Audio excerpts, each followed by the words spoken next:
gaano natin kamahal si Jesus? Ano ba talaga ang halaga niya sa ating buhay? Gaano talaga natin kamahal si Jesus? Ano ba talaga ang halaga ni Jesus sa atin?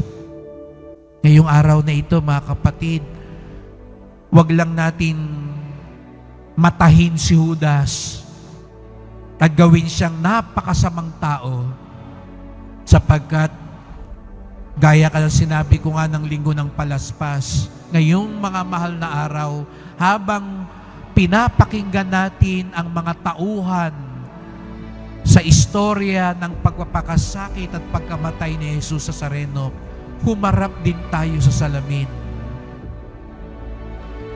Yung mga pabago-bagong tao nung linggo ng palaspas, humarap tayo sa salamin. Pabago-bago din ba tayo ng isip?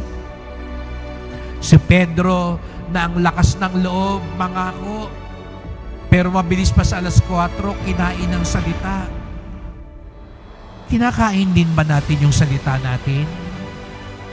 Sinisira din ba natin yung mga pangako natin? Magaling lang din ba tayo magsalita? Mga kapatid, kung tatanungin si Jesus sa Sareno, gaano niya tayo kamahal? Tingnan lang po natin ang krus. Kung tatanungin si Jesus sa Sareno, gaano ba tayo kahalaga?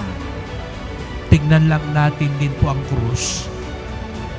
Sapagkat sa krus, ipinakita ng Panginoon, mahal na mahal niya tayo.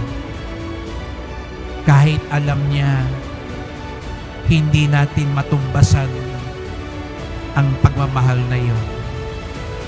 At sa krus, ipinakita ni Jesus sa Sareno, mahalaga tayo, sapagkat ang kanyang pagka-Diyos, ang kanyang buhay, ang naging kapalit nito.